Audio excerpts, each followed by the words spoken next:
Oke, kita mulai aja teman-teman ya. Baik. Selamat malam semuanya. Selamat datang kembali di pelatihan Data Science bersama di JHPTSDM PPI Dunia.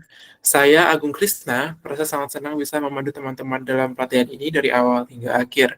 Sebelum kita mulai, izinkan saya mengingatkan untuk selalu mematuhi aturan kelas dan jangan lupa untuk mengisi absensi yang telah tersedia di Google Classroom. Hari ini kita akan membahas salah satu topik yang sangat penting dan menarik, yaitu modul 2 Statistika Dasar Data Science bagian 2 atau part 2. Mengapa modul ini penting, teman-teman? Karena statistika dan visualisasi data adalah fondasi dari segala analisis data yang akan kita lakukan. Jadi pastikan teman-teman fokus dan aktif dalam sesi ini. Sekarang mari kita lihat apa saja yang akan kita pelajari. Untuk lebih selengkapnya akan kita simak pada slide berikutnya.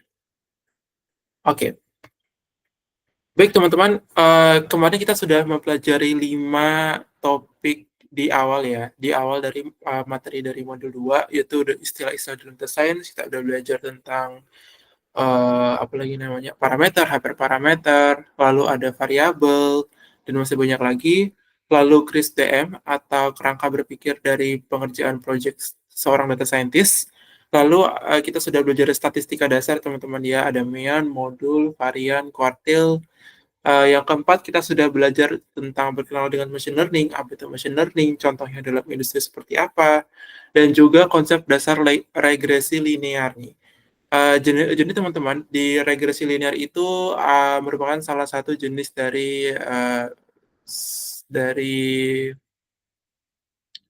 supervised learning, machine learning. Dan sekarang kita akan melanjutkan decision tree classification yang merupakan salah satu jenis juga supervised learning atau cara belajar machine learning dengan supervised gitu. Jadi kita juga udah bahas ya teman-teman ya di materi yang keempat untuk tentang pembahasan tentang machine learning kalau pembelajaran mesin itu dibagi menjadi 2, yaitu supervised dan unsupervised. Sekarang kita akan melanjutkan di decision tree classification, teman-teman. Jadi apa itu decision tree classification? Oke, decision tree classification. Saya baca dulu ya teman-teman ya. Salah satu jenis supervised learning itu merupakan decision tree classification. Decision tree merupakan metode pembelajaran mesin untuk mengelompokkan atau klasifikasi data berdasarkan data di masa lalu dengan diberi label atau outputnya terlebih dahulu untuk memprediksi masa depan. Decision tree adalah metode sederhana yang memodelkan pilihan terbaik di berbagai macam kondisi.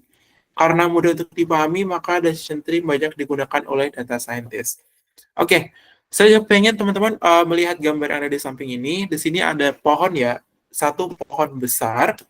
Di sini ada batang pohon, ada tubuh pohon, batang pohon yang besar. Lalu di batang pohon yang besar itu terdapat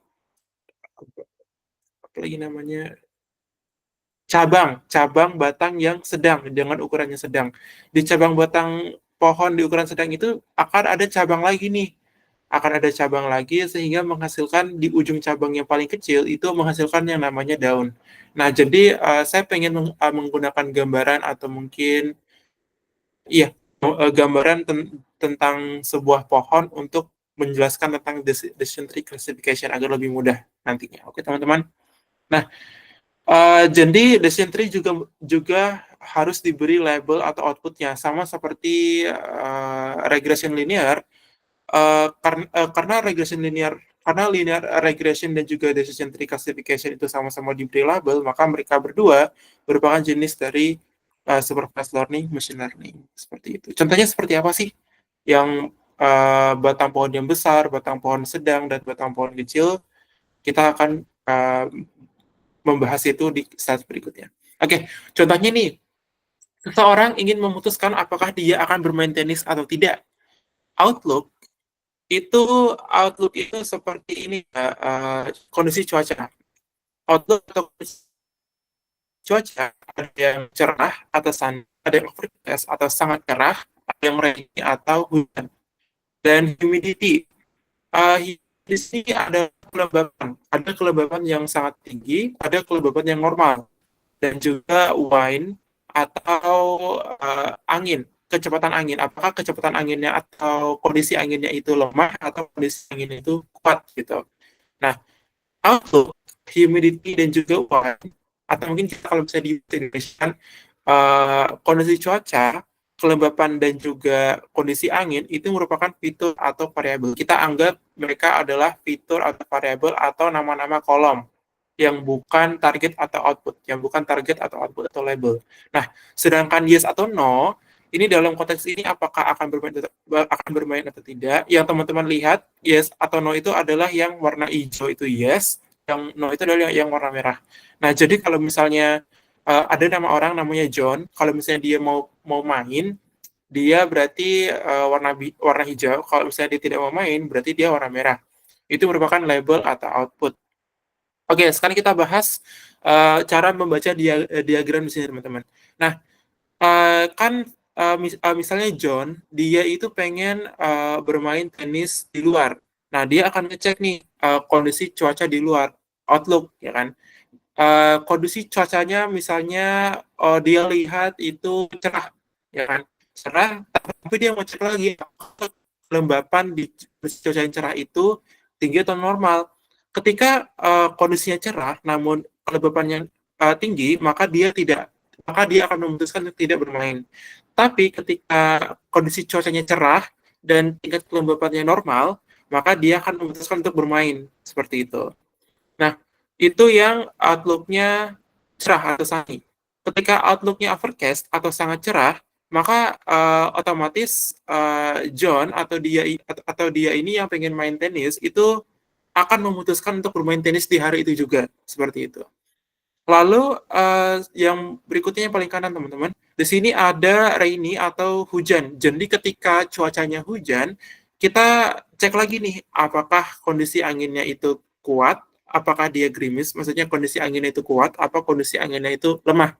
Ketika cuacanya hujan, namun kondisi cuacanya itu lemah, kondisi anginnya itu lemah, maka dia memutuskan untuk bermain, ya kan? Ketika cuacanya hujan, namun kondisi anginnya itu sangat kuat, maka dia memutuskan untuk tidak bermain. Nah, seperti gambaran yang pohon yang tadi teman-teman, ini itu pohon batang yang utama. Terus ini cabang yang sedang, terus ini cabang yang kecil, terus ini daun-daunnya. Nah, itulah mengapa disebut dengan decision tree. Nah, untuk yang outputnya nih teman-teman, yang warna hijau dan warna merah, itu kita sendiri yang kasih. Dan maksudnya kita sendiri yang kasih itu apa? Saya pengen teman-teman mengimajinasikan agar outlook yang ini, terus humidity dan wind itu merupakan nama-nama kolom. Jadi di kolom outlook itu ada value atau nilai dia sunny, overcast atau rainy. Misalnya di kolom outlook terus di baris yang pertama dia sunny, di baris yang kedua dia overcast, di baris yang ketiga dia rainy. Misalnya seperti itu ya teman-teman ya. Sama halnya dengan humidity. Karena outlook, humidity, dan wind itu merupakan fitur atau variabel, maka kita bisa gambarkan mereka itu sebagai sebuah kolom, nama-nama kolom. Nah, nama kolom dari humidity itu bernilai, maksudnya memiliki value high dan juga normal. Misalnya di baris pertama itu humidity-nya high, di baris kedua itu humidity-nya juga high, di baris ketiga baru humidity-nya normal. Nah, imajinasikan seperti itu ya teman-teman ya. Dan wind weak atau strong. Nah, jadi kolom wine itu memiliki value atau nilai weak atau strong gitu. Nah, yes atau no-nya itu kolom baru lagi teman-teman. Kolom baru yang dia tuh memutuskan apakah main atau tidak. Mungkin kita bisa mengimajinasikan bahwa mungkin nama kolomnya adalah bermain atau tidak. Tuh. Jadi kalau misalnya bermain atau tidak, terus value-nya misalnya di baris pertama itu yes, maka dia memenuhi kriteria yang warna hijau. Tapi kalau misalnya dia no, maka dia memenuhi kriteria yang warna merah. Nah itu untuk di dalam apalagi namanya penggambaran di dalam suatu tabel. Nah, tapi kalau misalnya teman-teman masih bingung, kita akan bahas lebih lanjut kok. Set. Nah, misalnya nih di sini nih teman-teman nih, dari tabelan di sini saya sudah buat menjadi decision tree yang seperti ini. Uh, ini merupakan ini ya teman-teman ya, merupakan contoh penerapan decision tree pada penerapan machine learning supervised di bidang keuangan atau di bidang perbankan. Nah, ini sama seperti contoh yang sudah saya berikan kemarin teman-teman, itu adalah credit risk. Jadi macet kredit, peluang macet kreditnya seseorang ketika mereka meminjam uang di bank. Nah, apakah pelanggan-pelanggan ini beresiko buruk untuk meminjam? Apakah pelanggan ini beresiko baik atau pelanggan ini beresiko sedang? Nah, itu yang sedang kita ketahui di dalam tabel ini. Saya pengen teman-teman untuk melihat tabel dulu ya, jangan melihat ininya dulu. Nah, kita analisis nih. Misalnya di penghasilan itu, di kolom penghasilan itu dalam satuan juta, di pelanggan atau di pelanggan yang pertama itu dia status rumahnya dia kontrak, jumlah tanggungnya 0, maka dia baik. Nah, inilah yang dipelajari oleh si mesin dalam bentuk decision tree, teman-teman. Jadi kalau jadi gini, teman-teman. Dia itu akan mengelompokkan dari sekian ribuan data, dia akan mengelompokkan apakah penghasilan jutanya ini mungkin lebih dari berapa atau kurang dari berapa. Jadinya outputnya adalah yes atau no. Misalnya dia lebih, misalnya yang penghasilan, misalnya si mesin learning itu bilang kalau, oh saya pengen mengelompokkan ini agar penghasilan masing-masing orang itu ada yang lebih dari 5 juta, ada yang kurang dari 5 juta. Nah, berarti yang pelanggan pertama itu apakah dia lebih dari 5 juta, maka yes. Apakah yang pelanggan yang kedua, apakah dia lebih dari 5 juta atau sama dengan 5 juta, yes juga. Yang pelanggan ketiga no, empatnya no, limanya yes. Nah, teman-teman, kalau misalnya teman-teman ingat yang kemarin itu, yes atau no itu direpresentasikan dengan satu dan juga nol. Jadi satu itu yes, nol itu satu. Nah, ini sangat penting teman-teman untuk dipahami. Kenapa? Karena kalau misalnya kita pengen mengolah suatu data di dalam suatu machine learning, terutama mungkin decision tree, itu harus harus membuat kolom-kolomnya itu bukan huruf, harus dalam bentuk angka. Nah, jadi misalnya penghasilan jutanya ini kita hapus, terus kita buat menjadi dua kolom yang baru. Ada penghasilan dalam juta lebih dari 5 juta di sini, yes atau no, 0 atau 1. Terus ada yang penghasilan kurang dari 5 juta, dengan value-nya yes atau no, atau 0 atau 1 gitu. Jadi 01, sini 01 gitu. Ntar ada yang ini juga yang satu serumah juga begitu. Nah, nanti dia di log transformation dibuat yang huruf-hurufnya itu menjadi sebuah angka 01, 01, 01 gitu, agar si mesin itu bisa membaca. Nah, itulah konsep, uh, nanti kita akan buat ya teman-teman ya, salah satu contoh di log transformation, tapi tidak hari ini, mungkin pada saat praktek. Tapi saya pengen kasih gambaran aja kalau mesin hanya bisa membaca angka, mesin tidak bisa membaca huruf, teman-teman. Oke, oke. Sekarang kita fokus ke decision tree. Nah, misalnya nih kita udah punya ke tabel, kita udah olah, kita udah ubah nih dari semuanya ini menjadi angka-angka semua, yang kontrak itu angka, baik buruk itu juga angka, gitu kan teman-teman ya. Terus kita juga udah cleaning data, mining data, terus log transformation, terus mungkin EDA, terus visualisasi dan lain sebagainya. Kita masuk ke salah satu tahap di CRISP-DM, yaitu modeling. Nah, di dalam modeling ini kita udah import nih yang package decision tree-nya. Kita juga udah split yang train sama testnya. Yang credit risk-nya ini untuk yang train, yang test, misalnya kayak yang pengen di training itu 80%, yang pengen di tes itu 20%. Nah, itu mungkin teman-teman masih bingung, cuman mungkin di modul modeling kita akan bahas, tapi sekarang kita fokus ke sini aja teman-teman. Misalnya kita udah kode, udah bagus datanya, sekarang tinggal diklik, tinggal gunain package decision tree-nya, udah muncullah dia ini visualisasinya. Nah, jadi visualisasi itu nggak langsung kita bisa asal buat, maksudnya kayak nggak bisa asal buat di dalam kolom yang belum di log transformation, di dalam kolom yang belum di diubah menjadi angka. Kalau misalnya belum diubah menjadi angka, ntar akurasi dari decision tree-nya dia nanti apalagi namanya tinggi gitu. Oke, teman-teman. Nah, sekarang mungkin si mesinnya itu mendefinisikan penghasilan itu menjadi dua. Apakah dia kurang dari atau sama dengan 5 juta dan lebih dari 5 juta. Nah, misalnya nih, si penghasilan yang pertama, dia apakah lebih dari 5 juta? Apakah lebih dari 5 juta? Iya, berarti dia di sini. Ya kan? Terus di penghasilan yang customer yang kedua, dia itu nilainya adalah 5 juta, berarti dia masuk ke sini. Ya kan? Terus yang customer ketiga 1,6 dia masuk ke sini, yang kiri. Terus yang pelanggan keempat dia 0,8 dia masuk ke yang kiri. Terus yang kelima itu dia 100 juta dia masuk yang ke yang kanan. Nah, sekarang kita fokus yang ini ya teman-teman ya, yang kurang dari 5 juta. Karena yang kalau misalnya kita mau buat lagi decision tree-nya itu panjang dia. Oke. Kita fokus saja ke yang kurang dari atau sama dengan 5 juta. Nah, misalnya nih di customer kedua, dia udah kurang dari 5 juta, sekarang dia ditanya lagi, status rumahmu kayak gimana? Apakah lunas, cicil, atau kontrak? Ternyata customer yang kedua ini dia status rumahnya adalah cicil. Oh ya udah, ditanya lagi nih, berapalah tanggunganmu? Ditanya kalau misalnya tanggungan di customer 2-nya ini 0, berarti dia credit risk-nya baik. Kalau kurang dari 2, kurang dari sama dengan 2, maka dia sedang. Kalau lebih dari 2 itu buruk, gitu kan. Ditanyalah, oh ternyata jumlah tanggungan di customer 2-nya ini adalah lebih dari 2 karena nilainya 3. Ya udah, berarti kesimpulannya customer 2 itu memiliki credit risk yang buruk. Seperti itu. Nah, lanjut ya teman-teman ya. Sama halnya seperti di customer yang ketiga, dia 1,6 maka dia masuk ke sini, ditanya lagi status rumahnya seperti apa, lunas, ya kan? Terus jumlah tanggungannya berapa? Jumlah tanggungannya satu berarti berapa? Sedang, karena kurang dari atau sama dengan 2 artinya 1 dan 2.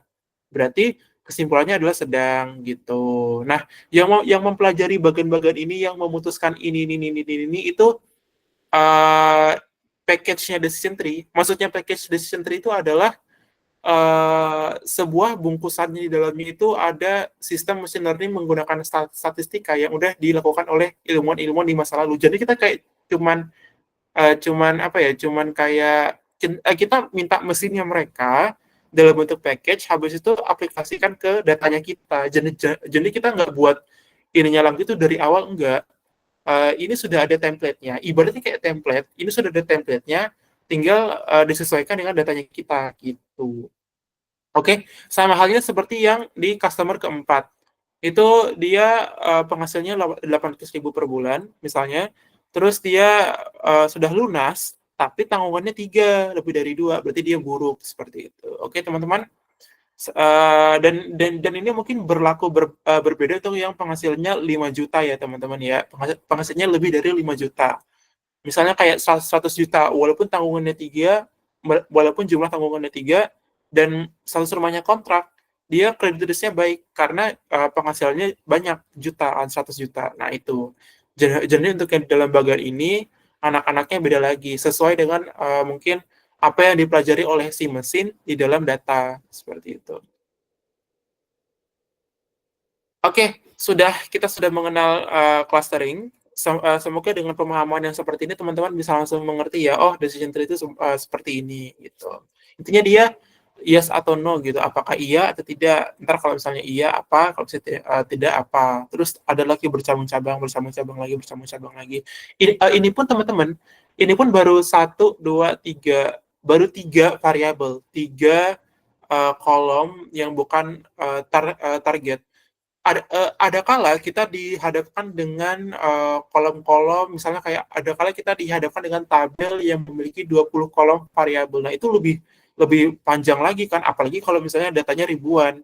Kita nggak bisa membuat manual decision tree itu karena susah, memakan waktu yang lama. Makanya ada package namanya decision tree. Itu kita tinggal import aja, tinggal aplikasiin, simple, selesai. Di dalam Python ya teman-teman ya. Kalau misalnya itu di dalam Python, kalau misalnya di dalam bahasa yang lain saya kurang tahu. Tapi di dalam Python tuh ada package-nya tersendiri dan mungkin akan kita bahas nanti di modul yang ketiga atau yang keempat di bagian modeling seperti itu. Oke. Selanjutnya adalah kita mengenal yang namanya clustering. Jadi kalau misalnya yang tadi itu teman-teman ada decision tree dan juga regression linear yang sudah kita pelajari kemarin, kalau clustering, kalau mereka berdua itu adalah supervised, contohnya pembelajaran machine learning di dalam jenis supervised, maka clustering ini adalah unsupervised gitu. Nah, oke, kita refresh lagi nih tentang materi yang kemarin. Unsupervised learning itu apa? Unsupervised learning adalah caranya mesin untuk belajar dari data tanpa kita kasih labelnya, tanpa kita kasih outputnya, tanpa ada kolom yang menunjukkan bahwa dia itu tanpa ada kolom target. Ya, kolom targetnya bisa yes atau no atau dalam bentuk angka gitu. Nah, jadi clustering itu merupakan salah satu dari jenis unsupervised learning, yaitu ada di suatu saat, jadi kita kadang ada di suatu kondisi kalau di tabel kita tuh nggak ada terdapat data label atau output untuk melatih machine learning dalam mengelompokkan data. Maka clustering banyak digunakan untuk mengelompokkan data berdasarkan karakteristik masing-masing kolom tanpa mengetahui label atau outputnya. Nah, di sini yang di bold adalah tidak terdapat data label atau output, tidak ada kolom outputnya, jadi kolom outputnya atau kolom target itu hilang. Misalnya yang ini, nah, yang credit risk yang itu hilang dia. Dia cuma ada penghasilan, satu-satu rumah, dan jumlah tanggungan. Gitu. Nah, gimana caranya mesin belajar kalau misalnya dia nggak ada ini? Oke, sekarang kita bahas yang namanya clustering. Kalau misalnya ini kan kalau misalnya ada credit risk yang kolom yang ini tuh tanpa clustering pun dengan supervised learning itu bisa. Tapi kalau misalnya nggak ada ini gimana? Nah, sekarang baru kita belajar clustering. Oke. Nah, clustering itu banyak digunakan oleh sales e-commerce untuk menentukan seberapa banyak kategori pelanggan dari segi wallet size customer. Bahkan tidak hanya di industri retail, di industri lain pun juga bisa diterapkan metode clustering. Oke. Bagaimana sebuah pembelajaran mesin bisa mengelompokkan data tanpa label menggunakan clustering? Ayo kita simak contoh di slide berikut. Oke, oh ya, lupa. Jadi salah satu contoh penerapan clustering itu ini ya teman-teman ya. Ketika ada sales itu pengen mengelompokkan pelanggan agar target promosi yang ia miliki itu tepat guna ya. Misalnya kayak yang kemarin kita udah bahas teman-teman, ada pelanggan yang menghabiskan uangnya untuk membeli produk di bawah 200.000, ada juga yang menghabiskan uangnya untuk membeli produk di atas 2 juta.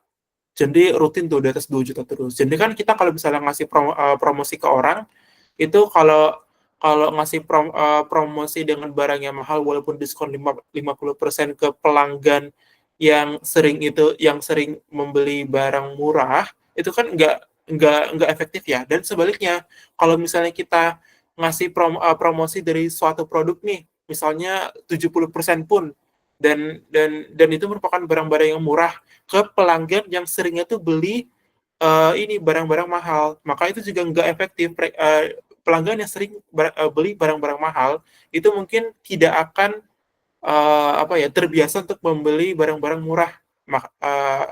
Dan maka dari itu pengiklanan pengiklanan produk atau marketing yang seperti itu tuh tidak efektif. Mungkin ada di suatu saat salesnya itu meminta tolong kepada data scientist untuk membuat kategori customer mungkin berdasarkan wallet size-nya, dan kita menggunakan clustering sebagai salah satu cara untuk mengelompokkan customer-customer itu. Nah, oke. Misalnya nih jadi di sini ada input teman-teman, ada grafik input. Apa ini grafik input? Kok langsung di sini topiknya? Kita akan bahas pelan-pelan ya teman-teman ya. Misalnya nih, sumbu X pada gambar tersebut adalah jumlah tanggungan. Nah, misalnya yang ini. Sorry. Misalnya yang ini, kita di jumlah tanggungan ya, jumlah tanggungan dan penghasilan. Jadi kita fokus ke dua kolom ini, teman-teman. Penghasilan dan jumlah tanggungan. Oke, penghasilan itu dalam bentuk juta, dan jumlah tanggungan itu ya jumlah tanggungan. Gitu. Oke, maaf. Misalnya ini, sumbu X adalah jumlah tanggungan, yang ini adalah jumlah tanggungan, ya kan? Terus sumbu Y-nya adalah penghasilan. Nah, maupun jumlah tanggungan dan juga penghasilan, keduanya sama-sama memiliki value berupa angka, bukan huruf, angka. Jadi di bawahnya itu angka, di bawahnya angka. Kan kalau misalnya yang kemarin teman-teman ada itu line chart, dia tuh di bawahnya tuh kan kayak ada Januari, Februari, Maret. Nah, itu boleh karena dia line chart. Tapi karena di sini adalah persebaran data atau scatter, itu berarti dia di bawahnya angka, di atasnya angka. Maksudnya kayak sebuah X-nya angka, sebuah Y juga angka. Nah, kita misalnya gambarnya seperti itu, teman-teman ya. Menggambarkannya untuk yang sekarang ini adalah scatter, bukan line chart. Beda lagi. Nah, besar kemungkinan masing-masing orang memiliki tanggungan dan penghasilan yang berbeda. Satu titik pada gambar tersebut merepresentasikan satu orang. Misalnya nih, ini kan jumlah tanggungan. Semakin dia ke kanan, semakin besar jumlah tanggungannya kan. Misalnya di sini 0 jumlah tanggungannya, terus di sini 1, di sini 2, di sini 3, di sini 4, ya kan?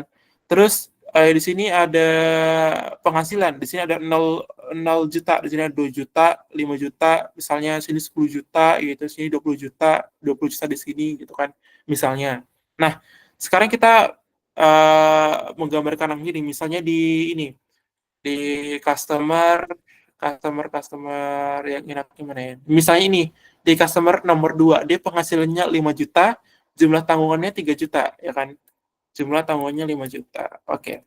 Nah, jumlah tanggungannya 5, misalnya 0, 1, 2, 3, 4, 5, 5, terus penghasilan jumlah tanggungannya 3, penghasilannya 5.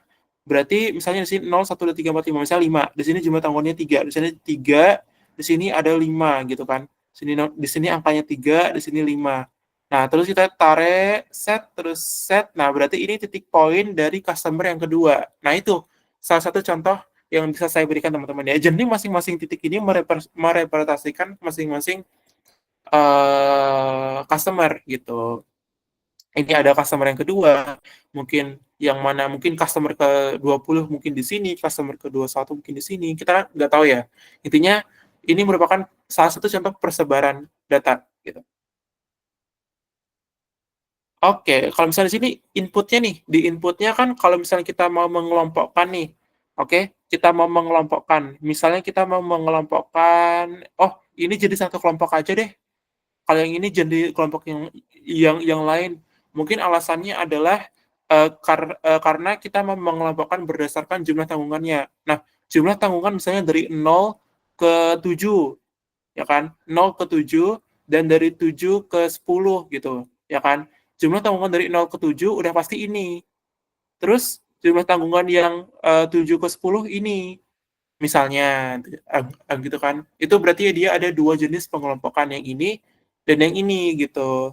Tapi kalau misalnya kita mau tiga, berarti yang ini dan yang ini. Loh, kok bisa saya ini ya, saya apa namanya? Saya langsung mencetuskan bahwa ini ini kelompok satu, ini kelompok tiga. Nah, jadi untuk clustering teman-teman, pengelompokan data dengan menggunakan metode clustering itu dia menghitung jarak antar satu poin, antar satu titik ini, satu titik atau satu customer ini dengan customer yang lain, dengan titik yang lain. Misalnya titik yang ini teman-teman, kita perhatikan titik yang ini ya. Kalau misalnya ini udah jelas, oke. Jarak dari titik ini ke titik yang ini itu jauh dibandingkan jarak dari titik ini ke titik ini. Jarak dari titik ini ke titik ini itu jauh juga. Dari titik ini ke titik ini jauh, dari titik ini ke titik ini jauh. Yang mana yang dekat? Ya dari titik ini ke titik ini dan dari titik ini ke titik ini. Makanya titik ini, titik yang saya poinkan ini itu berada di kelompok yang ini gitu, yang ini, ya kan? Nah, berlaku juga untuk yang ini. Jarak dari titik ini ke titik ini kan jauh dibandingkan dari titik ini ke titik ini. Jarak dari titik ini ke titik yang ini itu jauh dibandingkan dari jarak titik ini ke titik ini. Makanya dia di dalam kelompok yang atas. Nah, seperti itu gambarnya teman-teman ya. Itu menghitung semua jaraknya. Dari titik ini ke sini, ke sini, ke sini, ke sini, ke sini, ke sini, ke sini. Dan salah satu kecanggihan dari clustering adalah kita nggak perlu lagi membuat manual hal-hal yang seperti ini. Misalnya kayak membuat manual visualisasi yang seperti ini. Karena penghitungan dari jarak satu titik ke titik yang lain itu sudah otomatis ada karena package apa lagi namanya, package clustering itu ada di Python gitu. Nah, jadi dia tuh menghitung dari satu titik ke titik yang lain, tapi semuanya dia jaraknya gitu. Dan jarak yang terdekat itu berada dalam satu kelompok yang sama, jarak yang terjauh dia berada di dalam kelompok yang berbeda. Nah, hasilnya bagaimana? Hasilnya adalah output dataset. Outputnya seperti apa? Outputnya adalah seperti ini, teman-teman. Set. Nah, ini adalah outputnya. Nah, jadi kalau misalnya kita udah kayak gini, berarti algoritma clustering sukses untuk mengelompokkan customer berdasarkan karakteristiknya.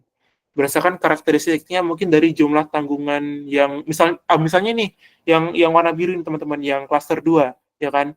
Ini kan cluster 1, cluster 2, cluster 3 kan berdasarkan yang legenda ini. Misalnya nih di cluster 2 mungkin si mesinnya itu belajar bahwa ini merupakan kelompok orang atau customer dengan apa lagi namanya ini, dengan jumlah tanggungan kurang dari 5 dan jumlah penghasilan kurang dari 10. Jadi penghasilan dari 0 sampai 10 dan jumlah tanggungan 0 sampai 4 itu ada di sini. Nah, beda lagi yang ini.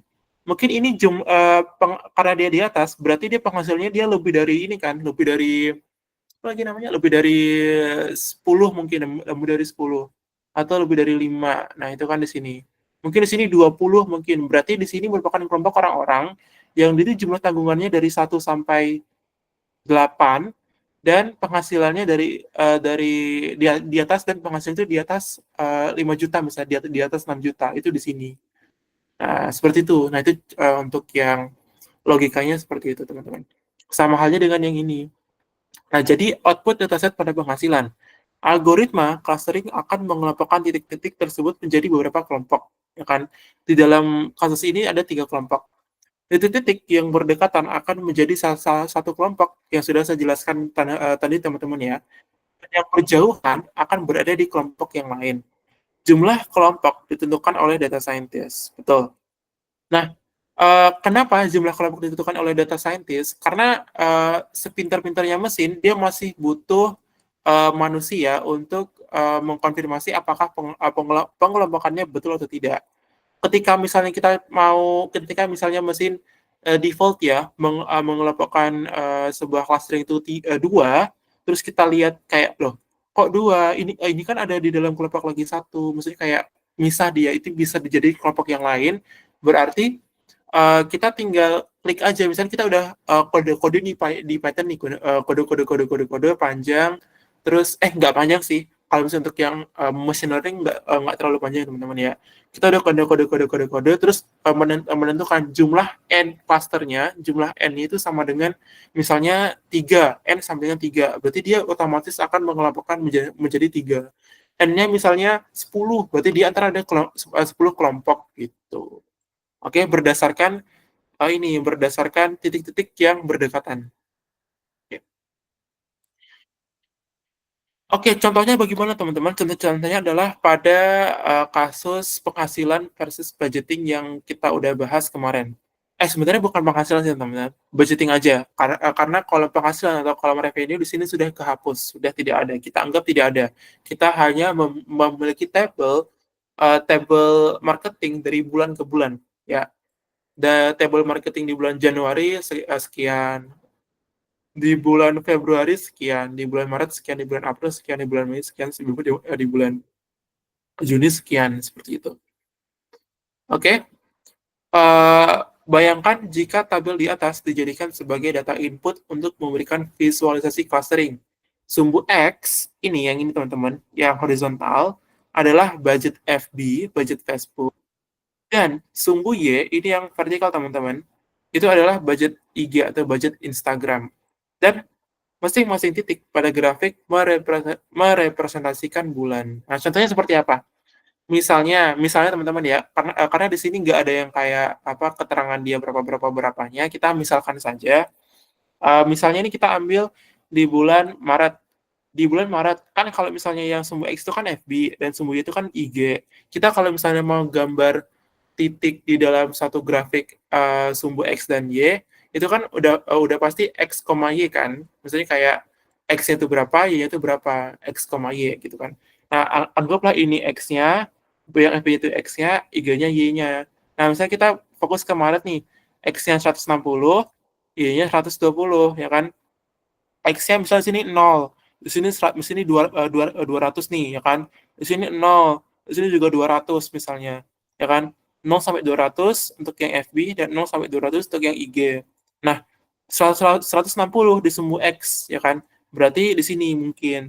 Terus 100 120 di sumbu Y, misalnya di sini. Nah, gitu. Nah, itu untuk untuk penggambarannya. Bisa jadi juga di sini 160, di sini 120 gitu.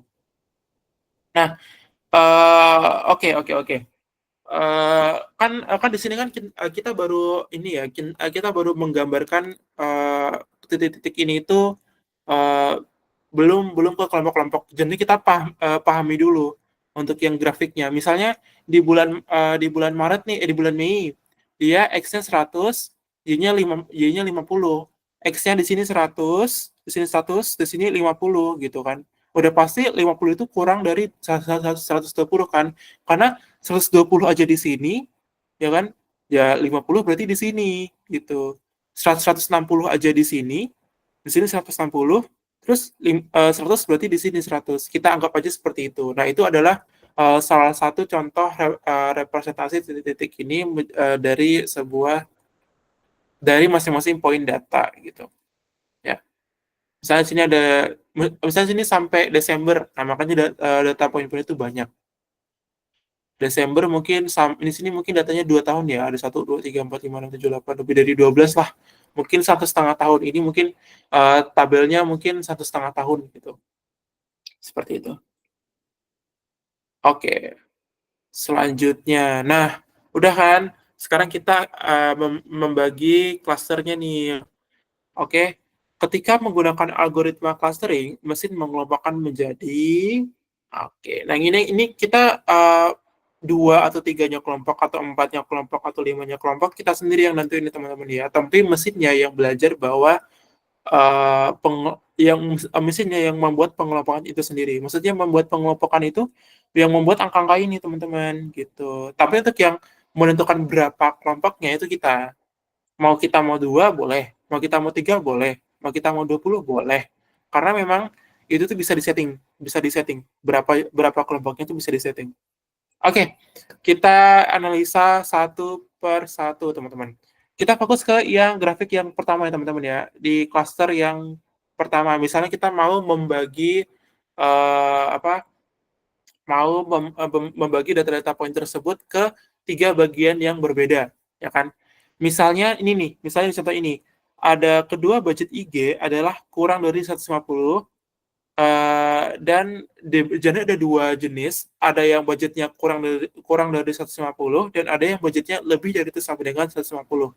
Misalnya nih, di sini 0 sampai 300 kan, 0 sampai 600 lah di sini, 0 sampai 300, 0 sampai 400. Nah, 0 sampai 400 untuk yang IG dan 0 sampai 400 untuk yang FB, ya kan? Nah, 0 sampai 150 dan 0 sampai 150-nya FB itu merupakan klaster yang pertama. Nah, jadi 0 sampai 150 yang IG, set, kita misalnya ada kotak nih, set terus yang 150. Nah, jadi 0 sampai 150 itu dan di FB dan 0 sampai 150 di IG itu adalah klaster 1. Tapi kalau misalnya lebih dari 150, intinya kayak di luar dari 150 sampai 400 itu di klaster 2. Nah, baru sekarang kita lihat di grafiknya, di tabelnya. Nah, bulan Januari dia X-nya itu 100, Y-nya itu 100 ya kan. Nah, X-nya 100 berarti dia di sini kan. Dia nggak melebihi dari klaster yang pertama. Dan Y-nya 100, dia juga nggak melebihi dari dan Y-nya 100, berarti di sini 100-nya ya kan. Dia nggak melebihi dari klaster yang pertama. Berarti bulan Januari yang ini teman-teman, itu merupakan klaster yang pertama atau C1. Seperti itu. Nah, di bulan Februari misalnya, itu X-nya itu adalah 50 dan Y-nya itu adalah 120. Ya kan, kita cari lagi nih, X-nya atau FB-nya itu 50. Apakah dia lebih besar dari 150? Tidak. Berarti dia tetap berada di klaster 1 untuk yang X-nya. Tapi, marketing IG-nya juga 120, berarti Y-nya itu 120 di sini. Apakah dia melewati dari 150? Tidak, berarti dia di klaster 1. Nah, jadi kesimpulannya adalah uh, untuk yang bulan Februari dia ada di klaster 1. Dia ada di salah satu dari titik ini seperti itu. Ya kan? Misalnya 50,100. Nah, misalnya titik-titik yang ini nih, titik yang ini. Nah, misalnya gitu kan. Karena kita nggak punya angka di sini. Gitu. Nah, sekarang kita lanjut di bulan yang Maret. Di bulan yang Maret 160 nih, dan juga X-nya 160 dan Y-nya itu adalah 120, ya kan? X-nya 160, dia apakah melewati dari 150? Iya, berarti dia ada di sini, dia tidak termasuk dari klaster yang pertama, ya kan? Tapi klaster yang kedua. Namun ternyata di sini dia Y-nya adalah 120 gitu. Walaupun Y-nya 120, tapi karena dia X-nya itu adalah 160, dia lebih dari 150 atau lewat dari klaster yang pertama, berarti dia termasuk di klaster yang kedua, pengelompokan yang kedua. Itu yang berarti yang bulan Maret itu kelompok yang kedua atau klaster yang kedua. Sekarang kita pindah ke klaster yang ketiga. Pindah ke bulan April, teman-teman. Ya, X-nya 80, Y-nya 300. Nah, kita cari sekarang, kita analisis. X-nya 80, dia kurang dari 150, berarti dia masuk ke klaster yang pertama. Tapi Y-nya 300. Wih, melambung tinggi dia, teman-teman. Seret, dia udah melebihi dari klaster yang pertama. Berarti di sini, teman-teman, di atasnya klaster 1 ada satu titik. Satu titik itu merupakan titik dari bulan April. Bulan April itu jauh di sini dia, jauh di atas gitu kan. Terus di bulan Mei 100 dan 50. 100-nya di sini, 50-nya di sini, klaster 1. Bulan Juni 120 dan 100. 120-nya di sini, 100-nya itu di sini. Berarti tetap di klaster 1. Karena keduanya itu tidak melebihi dari 150. Nah, loh, terus bagaimana dengan yang April? Itu dia bukan di klaster pertama, bukan. Di klaster kedua juga bukan. Oleh karena itu, kalau misalnya kita pengen, misalnya nih, misalnya uh, poin-poin datanya sedikit yang ada di yang bukan klaster 1 dan bukan klaster 2 itu sedikit. Itu sebenarnya kita bisa mengabaikan itu. Tapi kalau misalnya banyak data-data yang lebih dari klaster 1 dan klaster 2, berarti kita tidak punya pilihan lain untuk membagi klaster-klaster itu ke klaster-klaster yang lebih banyak gitu. Maksudnya ke pembagian kelompok yang lebih banyak. Nah, gitu. Oke, misalnya adalah seperti ini. Nah, jadi di sini yang atasnya ini itu ada salah satu titiknya itu adalah bulan April gitu. Misalnya 80 nih, mungkin 80 di sini, ya kan? Terus 300-nya di sini. Nah, berarti ini merupakan poin data bulan April gitu. Misalnya. Misalnya. Nah, jumlah pengelompokan ini juga bisa deskriptif, teman-teman. Misalnya dua kelompok budget rendah dan budget tinggi. Iya, misalnya nih, yang dua kelompok nih, misalnya IG-nya kurang dari 150 itu budgetnya rendah. Terus lebih dari 150 itu budgetnya tinggi.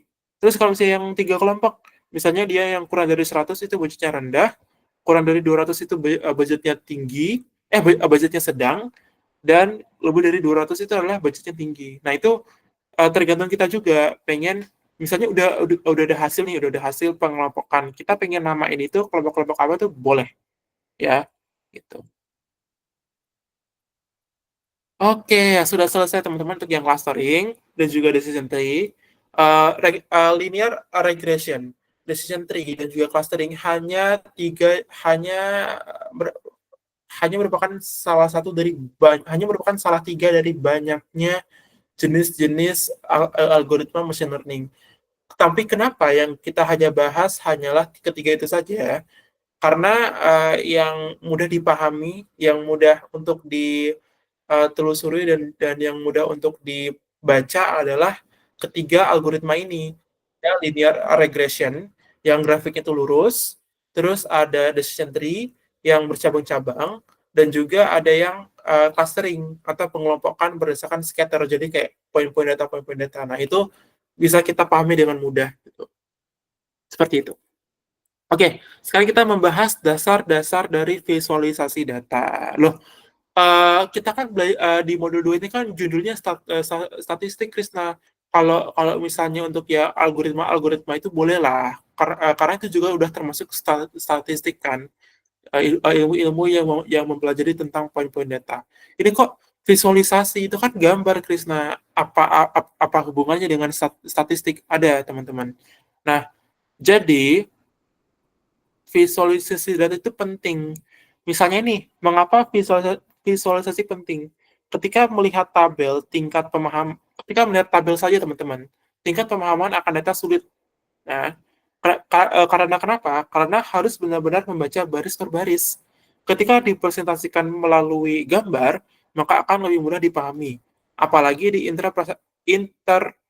interpretasikan dengan warna yang sesuai dengan visualisasi. Nah, misalnya ini kita nggak buat visualisasinya, kita cuma baca ininya aja. Misalnya, oh, di bulan Januari itu klasternya 1, bulan Februari itu klasternya di klaster 1. Kita udah baca, tapi pas balik lagi ke baca di bulan Februari di klaster berapa, kita bingung. Ini tadi bulan Februari di klaster berapa ya? Kita baca lagi ulang. Oh, di klaster 1. Oh, di klaster 1. Terus pas sudah baca di baris yang kedua, kita mau mengingat lagi di baris yang terakhir, bingung lagi. Loh, ini di klaster berapa ya? Nah, oleh karena itu, kalau misalnya kita membaca tabel itu sangat-sangat tidak efektif, teman-teman. Makanya ada visualisasi. Solusinya adalah visualisasi. Kalau misalnya kita visualisasinya seperti ini, di sini ada budget marketing FB, di sini ada budget marketing IG, ya kan? Di sini ada titik-titiknya, kan gampang. Oh, ternyata mungkin di bulan Januari itu di sini, tapi di bulan April itu di sini.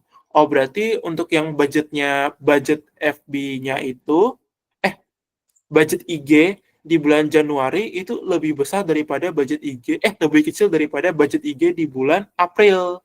Karena kita dari gambar itu udah tahu nih, kalau budget di bulan Januari, budget FB di budget IG di bulan Januari itu lebih kecil daripada budget IG di bulan April gitu. Tanpa tahu angka-angka pun kita udah bisa tahu gitu. Oke? Okay? Nah, lebih bagusnya lagi kalau misalnya kita merepresentasikannya dengan warna gitu. Kalau misalnya kayak gini kan juga orang-orang bosan ya lihatnya ya, bingung juga ini kok semua warnanya sama, yang mana yang tinggi, mana yang rendah, yang mana yang bulan ini, yang mana yang bulan itu, maka diberilah warna. Oke, selain scatter juga ada, oh nanti. Oke, kita akan apa lagi namanya, membahas kenapa visualisasi penting. Nah, jadi teman-teman, kesimpulannya adalah karena kesulitan dalam memahami tabel yang memiliki banyak angka, visualisasi atau penggambaran hadir untuk menjadi solusi. Kita kita menggambarkan data tersebut menjadi sebuah atau sesuatu yang visual, yang memiliki gambar gitu, itu lebih mudah daripada memahami tabel gitu. Visualisasi menjadi sangat penting karena digunakan untuk memahami data dengan lebih cepat. Itu yang pertama. Yang kedua, mendapat insight dari data dengan lebih mudah, ya kan? Dan yang ketiga adalah penyampaian struktur data lebih mudah ketika visualisasi yang dibuat itu bercerita. Nah, maksud dari bercerita itu seperti apa, teman-teman? Kita akan bahas di slide berikutnya. Oke. Okay. What makes a good visualization? Maksudnya kayak apa yang membuat visualisasi itu bagus, apa yang membuat visualisasi itu better lah. Nah, di sini ada 4 aspek-aspek penting dari visualisasi, teman-teman. Ada information, story, goals, dan juga visualization. Gitu. Tapi misalnya kita mengabaikan yang ini, yang tulisan-tulisan yang ini. Kita misalnya gambar rumah aja, foto rumah misalnya kan, foto rumah biasalah, foto rumah gitu kan. Nah, di foto rumah itu difoto oleh seorang pialang ya, kalau nggak salah, bukan pialang namanya. Intinya seorang yang pengen menjual rumahnya, itu di foto rumahnya.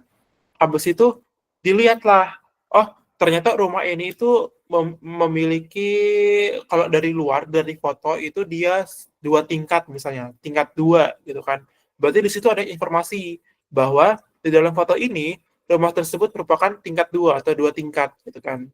Terus misalnya fotonya itu diambil dari angle yang berbeda, misalnya dari angle yang samping. Karena kalau misalnya angle dari belakang itu jelek. Nah, itu masuk dari visual form atau metafor. Itu visual formnya. Terus kalau misalnya gambar tersebut itu dapat bercerita, dia udah mengambil gambar di dalam rumah, mengambil gambar rumah dari samping, terus kenapa dia mengambil itu ada cerita. Mungkin di samping rumah itu ada pohon yang sangat besar gitu, misalnya kan. Terus di foto itu bercerita bahwa pohon tersebut sudah ada bahkan sejak sebelum rumah tersebut dibangun. Nah, jadi kan kayak mengikat mengikat orang yang melihat foto itu untuk membeli rumah kan. Misalnya seperti itu. Terus goalnya apa? Nah, jadi dari hasil shot yang diambil, dari hasil foto yang diambil, goalnya itu adalah menjual rumah, ya kan? Karena orang yang mengambil foto rumah itu pengen menjual rumah, itu goalnya. Nah, itu untuk yang gambaran uh, gambaran ini ya, gambaran yang bukan bukan dari ranah data, bukan dari ranah statistik, cuman gambaran biasa. Dan ini berlaku untuk yang lukisan-lukisan mungkin, bukan hanya foto, mungkin juga lukisan yang modern, lukisan yang klasik gitu. Nah, sekarang kita akan membahas dari segi datanya, teman-teman. Oke, informasi itu apa?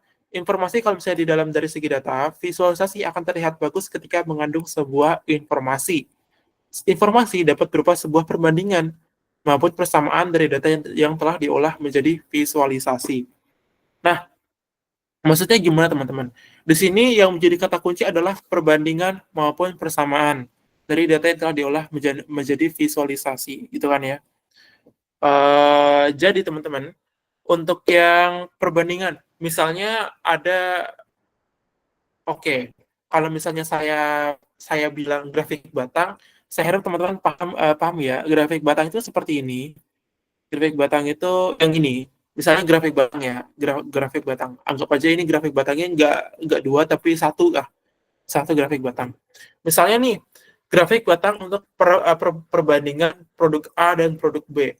Produk A dia grafiknya dia lebih besar, lebih tinggi dibandingkan produk B. Nah, berarti itu mendapat informasi bahwa produk A itu penjualannya lebih besar daripada produk B. Nah, informasi sesimpel itu aja itu termasuk sebuah informasi dalam sebuah di dalam visualisasi.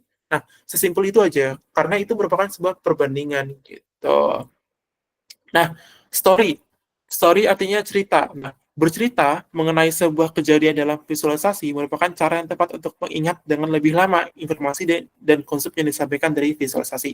Misalnya nih, yang kayak tadi, produk A dia lebih tinggi dibandingkan yang produk B, gitu kan. Tapi di dalam tabel ini dia analisisnya di tahun keberapa, misalnya tahun 2022. Kok bisa di tahun 2022 produk A itu penjualannya lebih tinggi dibandingkan dengan produk B?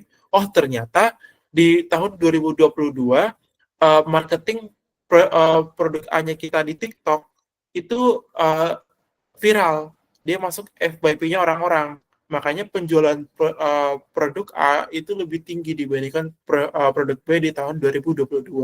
Nah, itu ada story di balik visualisasinya. Alasannya kenapa kenapa bisa lebih tinggi lah yang penghasilan dari produk A seperti itu. Goals, ketika merepresentasikan sebuah informasi dari suatu permasalahan, maka visualisasi sering menjadi sumber untuk menghasilkan solusi yang ingin dicapai. Solusi-solusi yang muncul dari visualisasi disebut goals. Nah, misalnya nih, sebelum kita membuat perbandingan produk A dan produk B di tahun 2022, itu kita ditanya sama stakeholders, sama tim bisnis. Kenapa ya penghasilan kita di produk A itu untuk di tahun 2024 ini kecil banget dibandingkan produk B. Padahal di tahun-tahun sebelumnya kayaknya ada deh masa-masa di mana yang produk A-nya itu lebih laris dibandingkan yang produk B. Nah, karena ada masalah kebingungan tersebut, kita berusaha untuk mencari solusinya. Solusinya adalah dengan mempelajari data di masa lalu dan mempelajari sebuah kejadian-kejadian sehingga dirangkum menjadi sebuah cerita seperti itu. Nah, itu goals-nya adalah uh, apa ya, memberikan alasan kenapa yang memberikan alasan secara spesifik ya berdasarkan data kenapa produk A itu lebih laris di tahun-tahun sebelumnya dibandingkan di tahun ini, di tahun 2024 seperti itu. Nah, yang terakhir adalah visualization. Bentuk, warna, garis, ukuran, dan aspek lainnya sangat penting untuk menyesuaikan penyampaian sebuah informasi yang terkandung di dalam visualisasi. Betul. Misalnya nih, nggak hanya produk A dan produk B. Misalnya di tahun 2022, produk A itu mengalahkan penjualan dari semua 20 produk lainnya, ya kan? Mengalahkan 20 produk lainnya.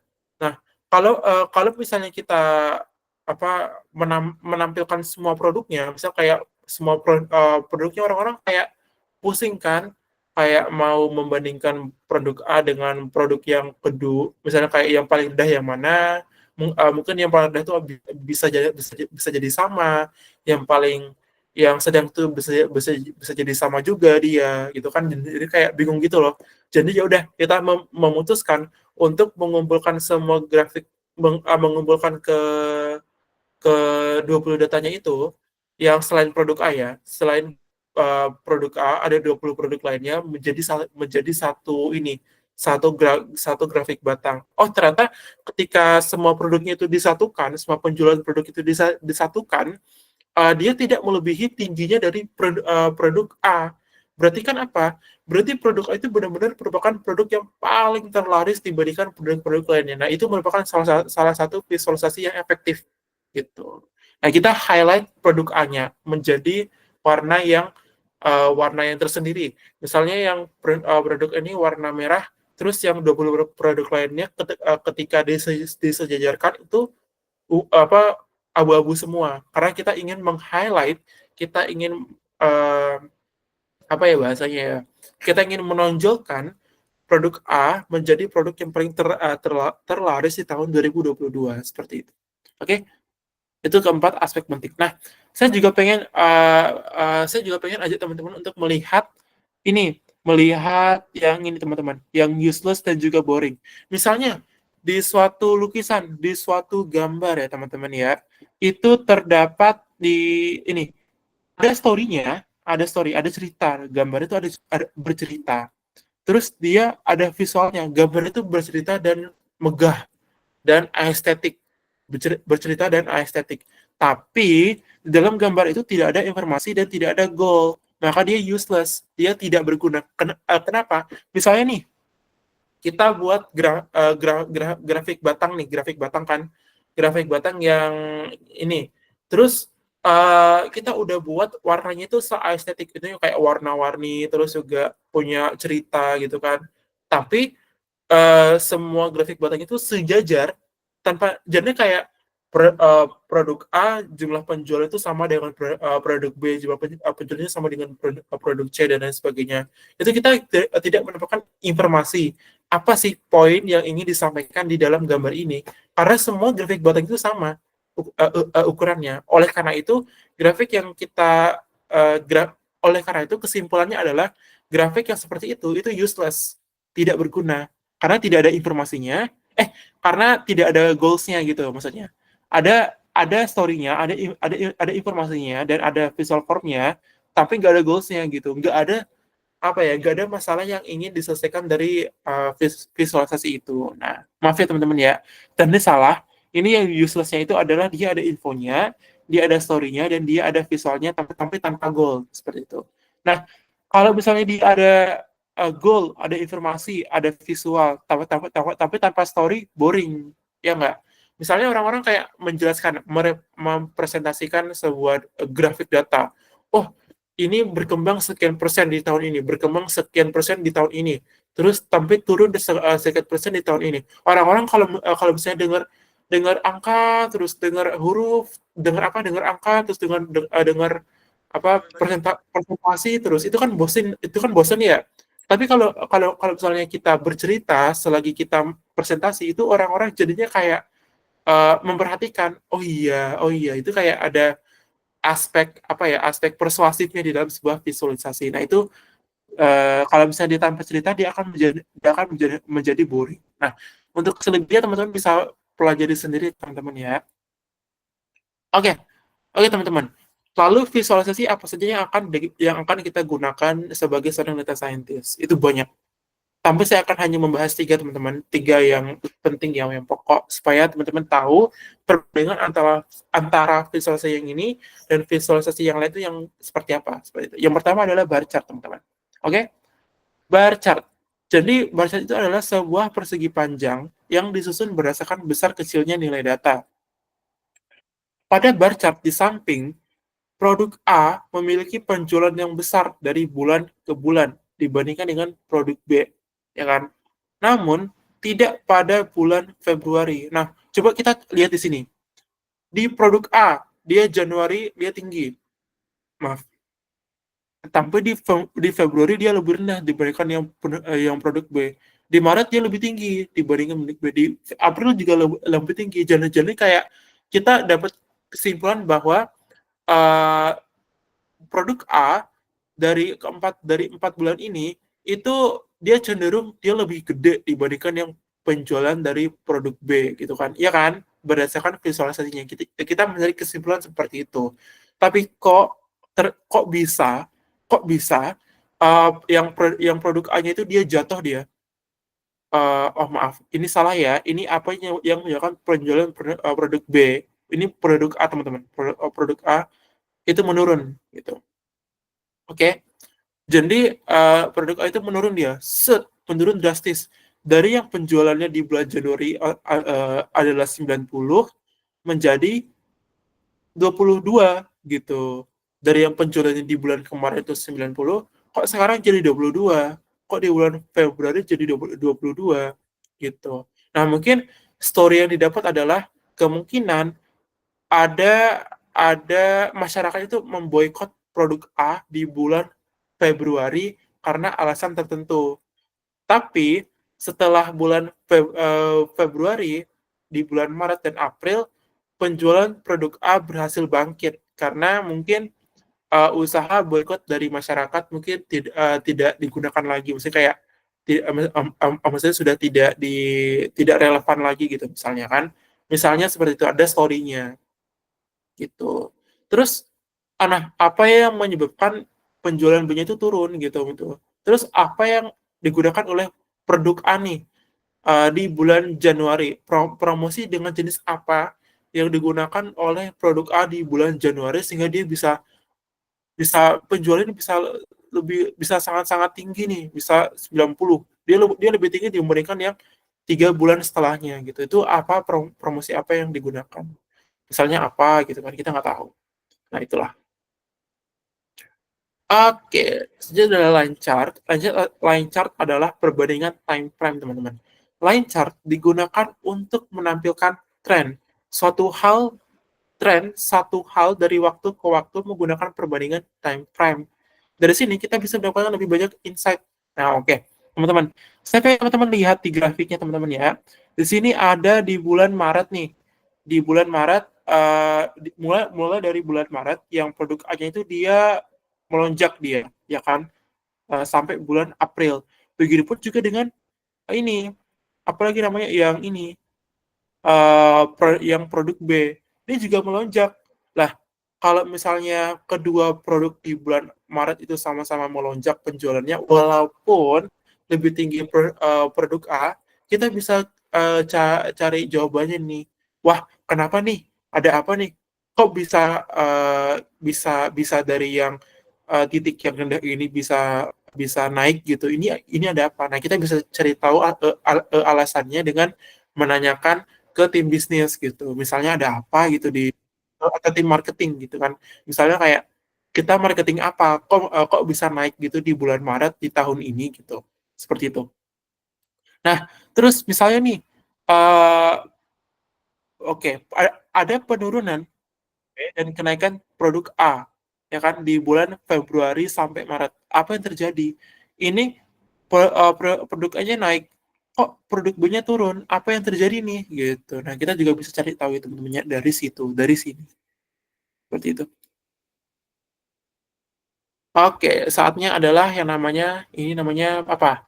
Pie chart. Ini mungkin teman-teman udah sangat mengenal pie chart ketika teman-teman SMP atau mungkin SD, karena pie chart itu salah satu hal yang sering digunakan pada saat ujian nasional atau mungkin pada saat UAS atau UTS, mungkin untuk menceritakan, baik itu mungkin di pelajaran bahasa Indonesia atau di pelajaran matematika.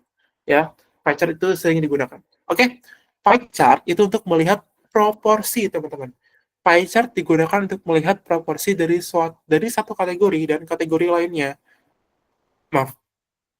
Proporsi ini merupakan perbandingan ukuran atau besar kecilnya nilai yang dimiliki oleh suatu item.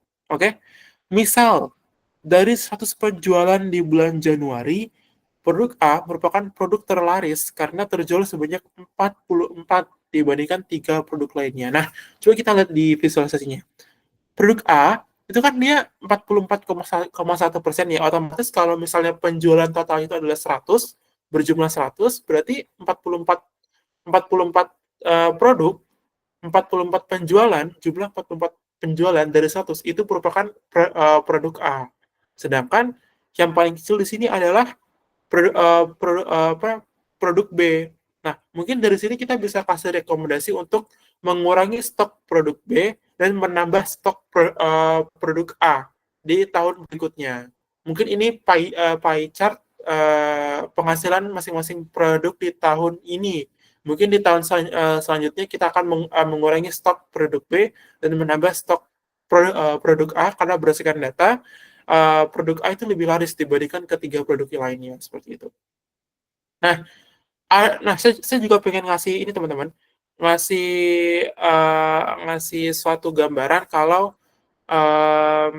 untuk yang pie chart tersendiri, khusus pie chart ya teman-teman ya, itu nggak bisa lebih dari, bukan nggak bisa, nggak enak dilihat kalau misalnya kategorinya itu lebih dari 4 atau 5.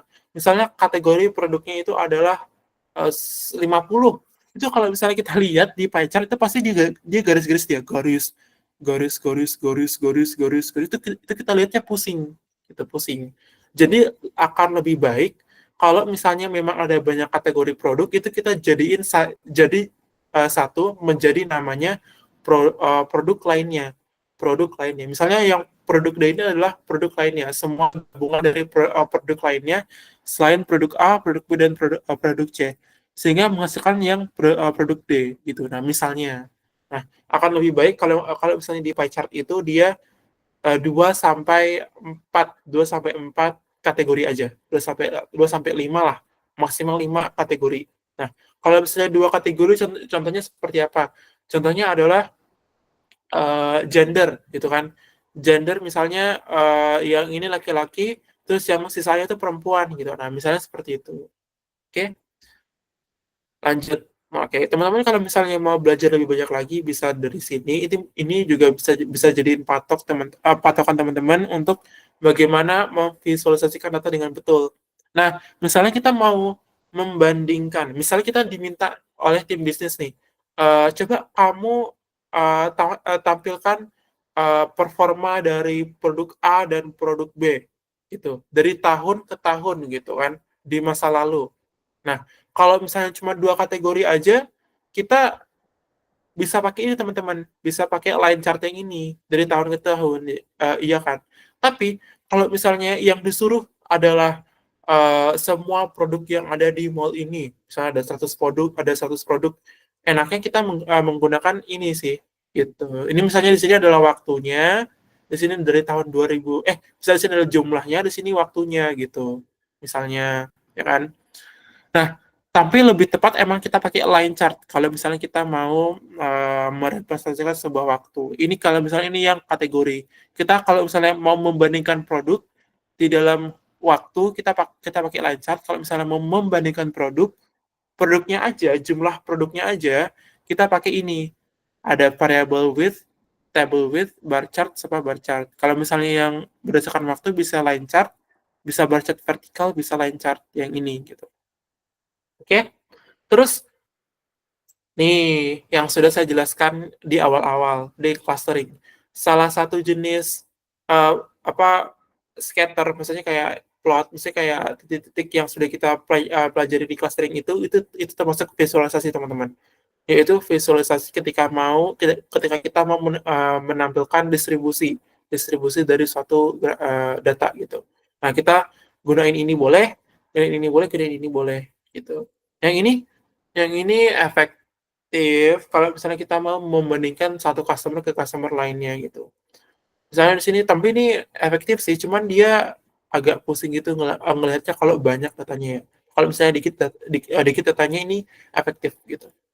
Oke, kalau banyak mendingan yang ini aja. Composition. Komposisi misalnya ini kita apalagi namanya di sini ada sumbu X itu adalah waktu, terus sumbu Y-nya ini adalah jumlah gitu kan misalnya. Terus sini yang warna birunya ini adalah produk A, yang warna biru mudanya ini adalah produk B, yang warna pinknya ini adalah produk C. Ya, misalnya seperti itu. Kalau misalnya kita ada gambar grafiknya seperti ini, cara bacanya gimana? Produk A itu lebih kecil dibandingkan dengan produk B, lebih kecil dibandingkan dengan yang produk C, ya kan? Karena ini komposisi. Termasuk juga yang pie chart juga bisa seperti itu. Ya. Lalu bagaimana kalau misalnya kita mau menampilkan sebuah hubungan hubungan misalnya nih kita juga bisa gunain scatter plot, kita juga bisa menggunakan yang bubble size. Misalnya yang customer, misalnya ini customer A, terus ini customer B, yang paling besar nih misalnya customer A, ini yang customer B. Kenapa dia bubble size itu lebih besar dibandingkan yang customer B? Itu karena mungkin penghasilan di customer A-nya itu lebih besar dibandingkan yang customer B. Makanya dia bulatannya di customer A itu lebih besar dibandingkan bulatannya di customer B. Jadi dari sini aja kita udah tahu bahwa customer A itu memiliki penghasilan paling besar dibandingkan customer-customer lainnya, seperti itu. Contohnya seperti itu. Oke. Oke, gimana caranya kita bisa mendapatkan insight dari data, teman-teman? Kita bisa mendapatkan insight dari data. Oke, di sini ada tips dan triknya, teman-teman. Di sini ada urutan langkah-langkah untuk mengambil insight dari data. Oke, yang pertama adalah kita harus memahami tujuan. Ini misalnya nggak ada langkah-langkahnya yang ini. Kita fokus ke sini aja dulu. Kita pahami tujuan, ya kan? Dengan mengetahui tujuan, visualisasi yang dipilih akan tepat. Ketika sudah tepat memilih visualisasi, penyampaian informasi akan lebih efektif. Nah, tujuan dipahami melalui diskusi dengan tim bisnis gitu. Jadi tujuan itu dipahami melalui diskusi dengan tim bisnis. Nah, seperti itu teman-teman ya. Contohnya apa? Contohnya adalah ketika misalnya nih misalnya tim bisnis mau tahu alasan kenapa penjualan atau revenue atau penghasilan kita di tahun lalu itu tinggi dibandingkan penghasilan kita di tahun ini. Cari tahu. Misalnya aku disuruh untuk mencari tahu itu. Terus aku ngoding, terus menampilkan visualisasi datanya untuk bisa dipresentasikan ke tim bisnis gitu kan. Dan itu berarti kita paham tujuan kita untuk membuat visualisasi itu apa, gitu kan?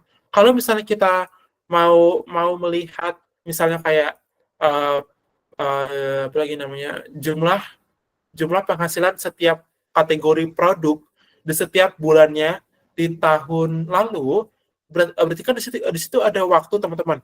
Ada informasi waktu, ada juga informasi jumlah. Berarti kalau misalnya kita lihat dari sini, yang tepat yang mana? Kalau misalnya waktu, di sini jumlah, berarti yang tepat adalah di line chart itu, teman-teman. Makanya kita pilih line chart gitu. Nah, itu kita udah memahami tujuannya kita udah memahami goals-nya kita. Selanjutnya apa, teman-teman, untuk mendapatkan insight dari data? Selanjutnya adalah menemukan hal yang menarik, teman-teman. Maksudnya gimana? Hal yang menarik dapat dilihat melalui visualisasi ketika ada informasi yang menyatakan penurunan atau kenaikan yang drastis. Bisa juga penekanan pada yang paling tinggi dan kecil nilainya. Oke?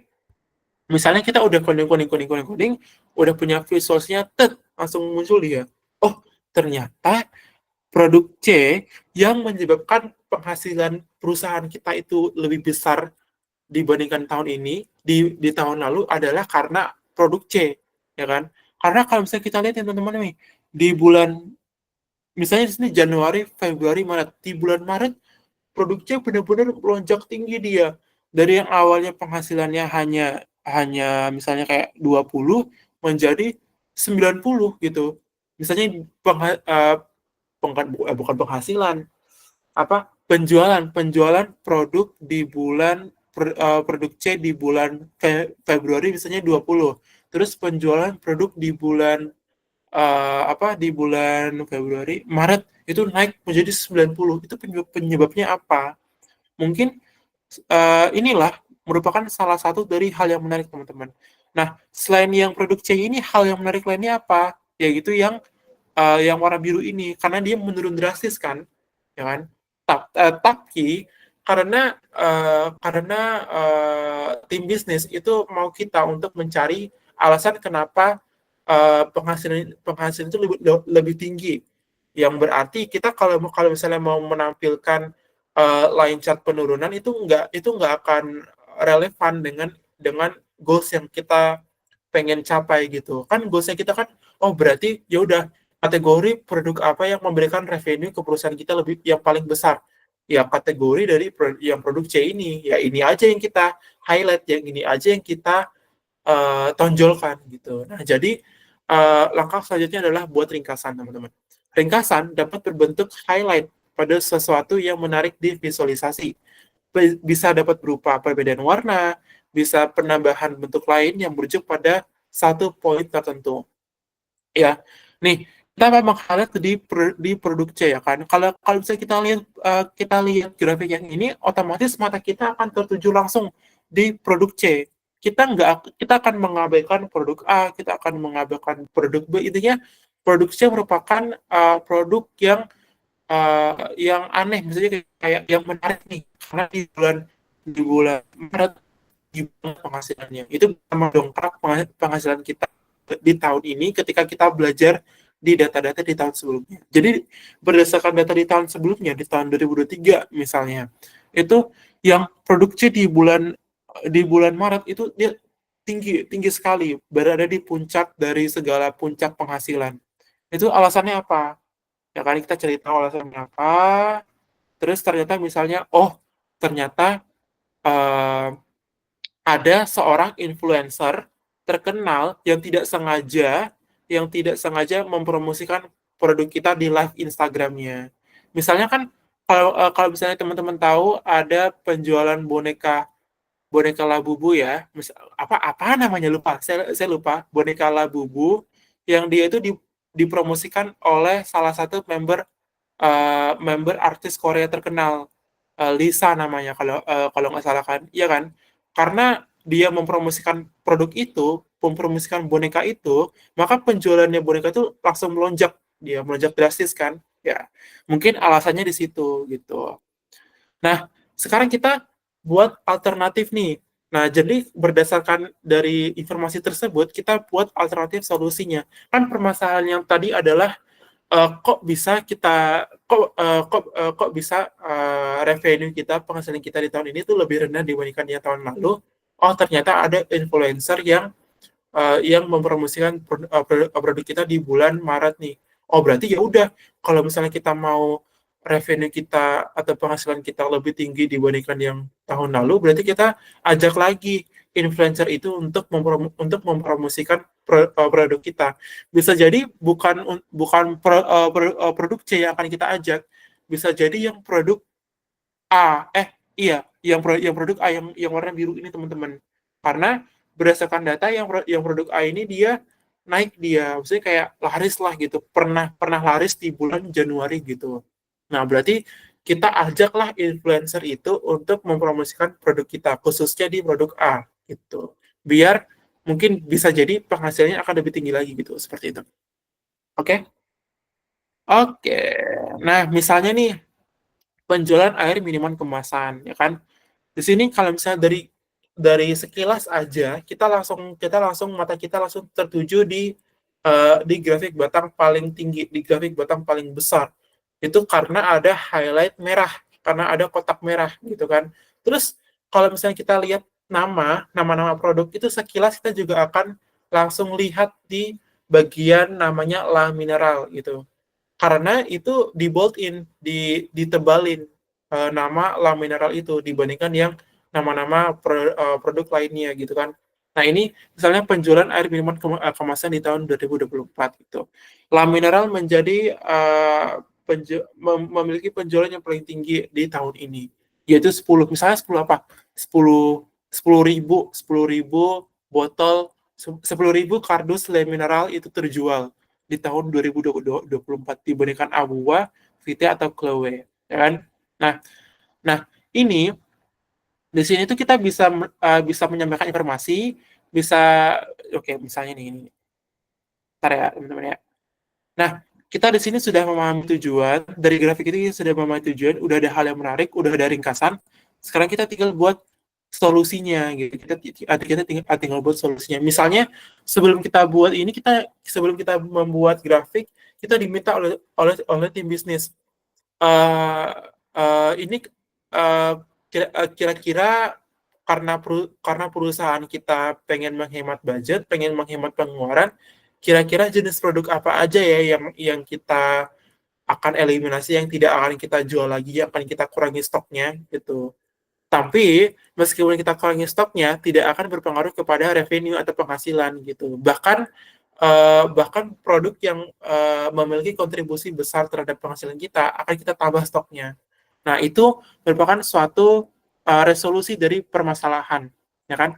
Jadi kalau misalnya teman-teman baca, solusinya ada pada di bagian samping kanan, ya kan? Air minuman kemasan La Mineral merupakan penjualan air minuman kemasan tertinggi di tahun ini. Hal ini berarti mulai tahun depan perusahaan akan lebih fokus pada stok produk La Mineral dan mengurangi stok Vite dan Chloe agar revenue yang diperoleh meningkat gitu. Jadi kita tambahin stoknya La Mineral, terus kalau misalnya mau mengurangi budget, kita uh, mem, mengurangi stok dari Vita dan juga Chloe. Seperti itu. Contohnya. Oke, sesi tanya jawab sekarang saya akan membuka sesi tanya jawab teman-teman. Yang pada akhirnya kita akan membuka sesi tanya jawab. Kita udah belajar sekitar satu setengah satu setengah jam kurang lah, 1 jam 20 menit gitu. Oke, dan ini merupakan topik yang sangat penting untuk dipelajari. Sekarang saya akan buka ininya. Oh ya, sebelum saya buka kolom chatnya, saya pengen ini saya pengen memberitahu sesuatu bahwa dua pertanyaan oh nih dua pertanyaan yang lalu ya, tuh sebentar saya buka dulu catatan saya. Dua pertanyaan kemarin yang belum terjawab, yaitu pertanyaan yang ini. Nah, yang apakah hyperparameter itu sama dengan subparameter? Dan pertanyaan kedua adalah apakah NLP itu konsep sederhana dan pengertiannya apa? Itu ada jawabannya dan akan saya bahas nanti pada saat modul ke 3, pas modeling teman-teman. Jadi teman-teman kalau misalnya yang memiliki pertanyaan itu kemarin, itu berharap sabar saja karena mungkin akan saya bahas nanti pada saat di modeling. Karena sangat relevan di modul 4. Oke teman-teman, di modul modeling. Nah, sekarang saya akan menjawab yang pertanyaan-pertanyaan di kolom chat. Banyak kali. Eh, Oke, oke, teman-teman kalau misalnya jaringannya nggak kuat, boleh off cam asal ada alasannya gitu ya. Off cam asal ada alasan gitu. Oh, oke, oke, boleh. Kak, bisa nggak mengelompokkan clusteringnya hanya menggunakan sumbu Y? Dalam hal ini, dari segi penghasilan saja, atau harus menggunakan semua sumbu berdasarkan penghasilan dan tanggungan, atau tergantung sebaran data. Kalau dalam kasus kita, nyebarin kuesioner, dan di kuesioner sudah dikelompokkan, tapi hasilnya misalnya sebarannya tidak merata. Itu bagaimana ya, Kak? Atau tidak mungkin akan terjadi kejadian tersebut? Hmm. Misalnya kita fokus ya, misalnya kita, maaf. Oke, untuk pertanyaan dari Kak Alamanda nih, terima kasih banyak atas pertanyaannya ya teman-teman ya. Kak Alamanda, jadi misalnya kita fokus ke clustering nih. Clustering mana ya tadi clustering? Nih, misalnya di sini nih, oke, kita fokus ke sini. Misalnya berdasarkan pertanyaan kakak ya, berdasarkan yang saya pahami juga, mohon maaf. Kalau misalnya kita hanya menggunakan satu sumbu, misalnya kita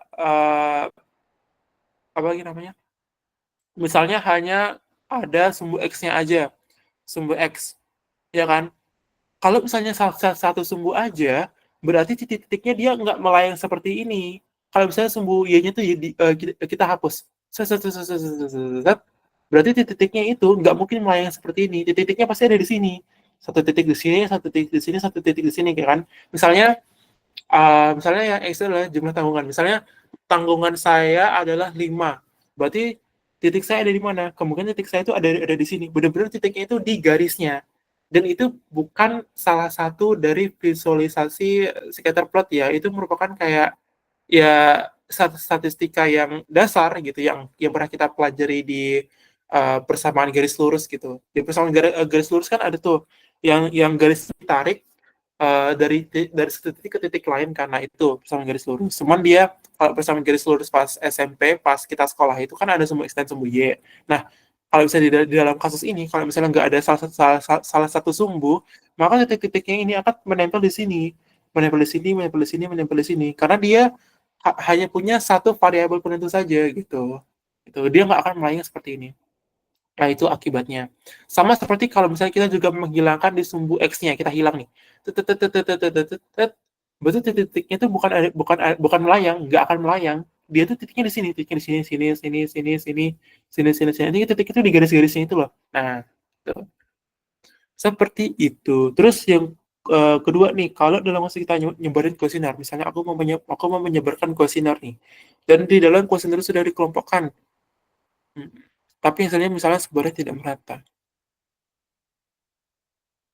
Itu bagaimana ya, Kak? Atau tidak mungkin jadi misalnya, tidak merata ya, tidak merata, misalnya sebarannya itu nggak merata. Oh, kalau misalnya sebarannya itu nggak merata, misalnya dia cenderung cenderung di kanan semua. Misalnya yang isi kuesioner itu dia misalnya pertanyaannya adalah seberapa seberapa sering kamu mencuci tangan, misalnya seberapa sering kamu mencuci tangan, misalnya kayak 5 kali sehari, terus atau mungkin 2 kali sehari, gitu kan? Berarti banyak yang menjawab dua, dua, dua, dua, dua, dua, dua, dua. Berarti di sini ada dua, dua, dua, dua, dua, dua, dua, dua, dua, semua di sini kan, gitu kan? Misalnya yang jumlah di sini itu adalah seringnya dia mencuci tangan, terus di sini itu grafik apa ya angkanya ya? Misalnya kayak eh apa ya? Saya kehabisan ide. Intinya kalau misalnya sebarannya nggak merata seperti itu, dia dua dua dua dua dua dua dua dua semua. Berarti dari situ kita bisa buat yang namanya ini Kak, kayak semacam itu loh. Aduh saya lupa lagi namanya. Intinya dia tuh mirip-mirip grafik di trading. Mirip-mirip grafik di trading itu misalnya kayak ada itu loh, ada yang kotak habis itu ada range-nya, ya di atas tuh ada antenanya, di bawahnya juga ada antenanya. Nah, itu kita bisa buat hal yang seperti itu teman-teman ya. Coba saya cek di sini deh, coba deh. Saya cek di sini nih. Namanya apa ya yang saya lihat itu ya? Bentar ya. Eh, sebentar. Nah, ini. Yang mana? Nah, yang ini teman-teman, yang ini. Yang ini kalau nggak salah. Coba saya cari di Google juga ya. Misalnya kayak nama grafik trading. Nah, misalnya kalau misalnya dia kayak gini, nah, nah ada juga salah satu dari visualisasi teman-teman. Nah, yang kayak gini nih. Hmm. Nah, misalnya saya share screen yang lain nih, misalnya nih. Uh, nah, tuh, yang kayak gini itu bisa, misalnya, mana ya? Yang bagus lah contohnya lah ya. Bukan. Nah, yang ini. Nah, misalnya dia persebarannya dia ke atas dia. Dia ada yang iya iya iya semua, tapi berbeda karena mungkin dia jawabnya berbeda juga. Mungkin dia persebarannya lebih ke iya iya iya semua gitu kan. Nah, kita bisa tentukan yang mana yang iyanya itu dia tingginya itu disembunyi yang mana gitu. Apakah ada outlier di high-nya apa atau tidak? Apakah ada outlier di low-nya atau tidak? Nah, kita bisa tentukan di situ. Berarti yang kita gunakan itu bukan sebaran data di dalam hal clustering, tapi mungkin di metode yang lain, bukan clustering tapi metode yang lain seperti itu.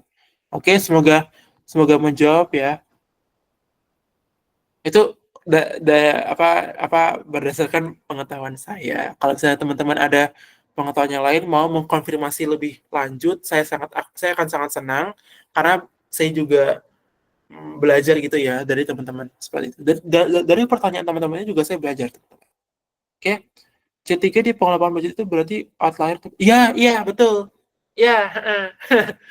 Ya, heeh. Nah, kalau misalnya yang grafik trading yang tadi itu kan ada misalnya kayak ada yang paling tinggi nih, yang paling tinggi sendiri, ya kan? Itu disebut dengan outlier gitu. Oke, coba kita di sini ya. Tadi ya. Nah, yang di sini, oh sorry, yang di sini misalnya di cluster yang di sini teman-teman, misalnya kan kalau misalnya yang C3 itu kan, sorry, iya, C3 itu kan 80,300 ya, 80 di sini, 300 di sini dia sendiri di situ. Nah, itu juga disebut dengan kelas outlier gitu. Seperti itu. Oke, lanjut. Berarti jika X atau Y salah satu melebihi kedua clustering akan mendapat C3. Jika dari X atau Y-nya salah satu melebihi kedua clustering akan mendapat betul, betul, betul. Betul. Oke. Pertanyaan dari Kak Jihan betul, pertanyaan dari Kak Alamanda betul. Pertanyaan dari Kak Marlin tuh, link absennya ada di Google Classroom ya teman-teman ya. Oke, terima kasih Kak Sigit untuk men-share linknya. Kak, saran untuk grafik pewarnaannya lebih baik pakai yang gimana ya? Tergantung teman-teman. Sekarang kita lihat yang tipe tipe grafik ya teman-teman ya. Nih, oke. Misalnya kita lihat nih, hanya ada dua produk yang kita mau bandingkan. Akan lebih baik kalau misalnya pewarnanya adalah pewarna yang warna yang dingin dan warna yang hangat. Warna yang dingin itu apa aja? Warna yang dingin itu ada biru, ungu, biru apa ya? Ya biru lah intinya yang biru itu yang dingin, yang merah itu yang hangat. Merah misalnya kayak kuning, oranye, merah tuh hangat, ya kan? Nah, jadi misalnya yang grafik itu yang merah, yang hangat, terus ini tuh yang biru. Nah, itu sangat-sangat lebih baik. Untuk kalau misalnya kita mau membandingkan eh, kedua produk yang berbeda. Tapi beda halnya kalau misalnya kita mau mencari apa lagi namanya, mau melakukan IDA atau exploratory data analysis. Itu kan kita kayak mencari ini ya, hubungan antara satu kolom dengan kolom yang lain. Itu ntar saya akan jelaskan mungkin di modul selanjutnya. Intinya dia ada grafik grafik yang ini kalau nggak salah teman-teman, yang ini itu tuh sebaiknya menggunakan heat map. Itu heat map ya. Jadi ntar heat map itu akan kita bahas lagi menggunakan Seaborn atau SNS ya. Tapi mungkin nanti di modul yang selanjutnya itu heat map. Maksudnya heat map apa? Misalnya kayak dari warna terang ke warna yang gelap. Misalnya dari warna merah terang ke warna merah yang paling gelap. Itu merepresentasikan apa? Misalnya kayak semakin terang merah, semakin positif korelasinya. Semakin gelap merah, semakin negatif korelasinya. Maksudnya positif korelasi, maksudnya negatif korelasi itu seperti apa? Misalnya kalau dalam IDA, positif korelasi artinya semakin besar kolom yang ini, maka semakin besar juga kolom yang lain. Kalau korelasi negatif itu seperti apa? Semakin besar kolom yang ini, maka semakin kecil kolom yang lain gitu. Nah, itu korelasi negatif gitu. Nah, akan lebih baiknya kalau misalnya kita mau menampilkan data yang seperti itu, kita menggunakan heat map gitu. Satu warna tapi ini apa beda saturasi, beda ya beda saturasi lah gitu. Seperti itu. Itu tergantung sih teman-teman. Teman-teman bisa pelajari pelajari tentang pewarnaan. Kita mungkin di Google ya, bisa ada banyak kok. Teori-teori warna agar lebih dia itu lebih menonjol. Oke? eh Kak, maaf yang clustering dijelasin dari awal soalnya pas kelompokin tadi kurang paham. Hmm. Oke, oke. Oh, atau gini, kan kita tinggal lagi ada 30 menit ya. Atau ya udahlah, saya jelasin dari awal aja teman-teman ya. Ya. Nggak usah Kak, nggak apa-apa. Oh, nggak usah. Oh ya, boleh nih. Boleh nih. Kalau misalnya Kak Kak Cindy, kalau misalnya masih kurang paham tentang clustering, itu nanti bisa menonton rekaman ulang. Nah, rekaman ulang tentang clustering itu ada di awal-awal. Jadi, Kak Cindy mungkin hanya menonton sekitar 20 menitan, 20 menit dari rekaman ulang yang akan saya share, gitu kan. 20 menit di awal itu kita membahas full tentang clustering dari awal sampai akhir itu apa lengkap lah itu ya. Kak Cindy ntar bisa langsung nonton aja kalau kalau misalnya ada bagian yang kurang dipahami dan mau dijelasin ulang. Oke? Dan itu berlaku tuh teman-teman yang lain ya. Kalau kalau misalnya ada yang kurang paham, nanti tinggal ditonton ulang rekamannya seperti itu. Kak, adakah praktik langsungnya di software Python yang jujur saya bingung kalau belum praktik langsung. Ada teman-teman, ada. Tapi mohon bersabar karena kita untuk yang saat ini di hari ini itu hanya fokus ke teorinya aja, fokus ke teori, fokus ke apa itu, apa itu, apa itu, apa itu, biar kalau misalnya nanti pas kita praktek itu kita nggak kebingungan, kita pas kita praktek misalnya kayak dot dot misalnya kayak dot bar chart. Nanti kalau misalnya teman-teman skip skip yang ini, teman-teman nggak tahu nih gambaran bar chart itu seperti apa. Terus misalnya juga saya bilang pie chart, gitu kayak dot pie chart di kodenya, gitu kan. Teman-teman kalau misalnya nggak tahu konsepnya pie chart, gambaran pie chart itu seperti apa dan alasan kenapa saya pakai pie chart, itu teman-teman bakalan bingung gitu. Jadi ada lebih baiknya kalau misalnya kita tahu alasan kenapa kita menggunakan visualisasi ini di awal-awal gitu, ya kan? Oke. Nanti sabar ya Kak Sandi. Oke. Sekarang pertanyaan dari Kak Ahmad. Kak, saat produk yang kita jual tiba-tiba mengalami kenaikan yang ternyata dipromosikan oleh influencer. Sebelumnya, bagaimana cara kita mengetahui kalau ternyata produk itu dipromosikan oleh influencer? Loh, gimana caranya kita tahu bahwa produk kita dipromosikan oleh influencer? Itu dari hasil diskusi kita dengan tim marketing, dengan tim bisnis, atau mungkin tim sosial media gitu. Kita nggak bisa tahu kalau produknya itu dipromosikan oleh influencer, nggak mungkin dong. Kita tuh kayak bisa langsung tahu, bisa langsung kayak meramalkan aja kalau misalnya di bulan ini dipromosikan ternyata dipromosikan oleh influencer apa gitu kan. Kita nggak mungkin tahu tanpa kita tanya-tanya langsung ke tim sosial media, ke tim media, ke tim apa marketing. Tapi teman-teman, kita nanyanya itu spesifik, gitu kan. Misalnya kita nanya ke tim marketing, Pak, coba coba cek riwayat videonya kakak di TikTok itu tepatnya pas bulan-bulan Maret, itu di akhir-akhir Maret kak. Soalnya di akhir-akhir Maret produk B-nya itu kita mengalami kenaikan. Mungkin lebih spesifik lagi. Mungkin coba lihat video, coba cari video yang mungkin kakak posting di tanggal sekian, di tanggal 25 Maret. Itu terjadi apa ya kak ya? Nah kita tanya ke tim marketing gitu. Jadi alasan itu adalah hasil diskusi dari kita ke tim bisnis atau ke tim marketing seperti itu. Doji Week ya. Candlestick, iya, namanya candlestick, betul. Candlestick. Oke, Kak, udah paham. Oke, terima kasih banyak, Kak Cindy. Kak, sebagai pemula, apabila kita salah analisa data dan package Python yang dipilih, impact-nya apa? Eh, apakah mungkin bisa terjadi failure nilai hasil analisis yang berbeda dengan rekal? Iya, betul. Betul, Kak Budi. Pertanyaannya iya. Jadi kalau misalnya kita analisa data nih, misalnya saya itu memutuskan untuk membersihkan datanya. Saya memutuskan untuk mengisi data-data yang kosong menggunakan MEAN, menggunakan rata-rata. Tapi ternyata di tim lain, misal orang lain di tim saya itu memutuskan untuk mengisi value-value atau nilai-nilai yang kosong itu dengan median. Itu kan beda lagi ya. Nah, itu bisa diselesaikan dengan software yang namanya Git. Ya, nantilah kita akan bahas nanti di modul 3 kayaknya ada tuh pembahasan Git dan GitHub. GitHub aja di modul yang ketiga. Tapi nanti ya teman-teman ya bersabar. Dan jawaban dari pertanyaan Kak Budi adalah iya. Akan bisa salah analisa bisa. Karena kalau misalnya dari awalnya aja kita udah beda ngisi ngisi nilai-nilai di kolom, ya berarti hasil akhirnya juga beda. Visualisasinya juga akan beda gitu. Kalau package Python itu sama. Kalau misalnya aku pakai package Python Pandas, dia juga Pandas. Kalau kalau misalnya pun dia pakai alternatif misalnya NumPy, tapi dengan fungsi yang sama, itu bisa gitu. Walaupun package yang dipakai itu beda, tapi kalau dipakai dengan fungsi yang sama itu bisa. Contohnya kayak ini, kayak Seaborn dan Matplotlib. Kalau Seaborn dan Matplotlib itu kan sama-sama berfungsinya untuk ini memvisualisasikan data, tapi mungkin Seaborn itu lebih lengkap. Tapi sama aja, sama-sama memvisualisasikan data. Artinya apa?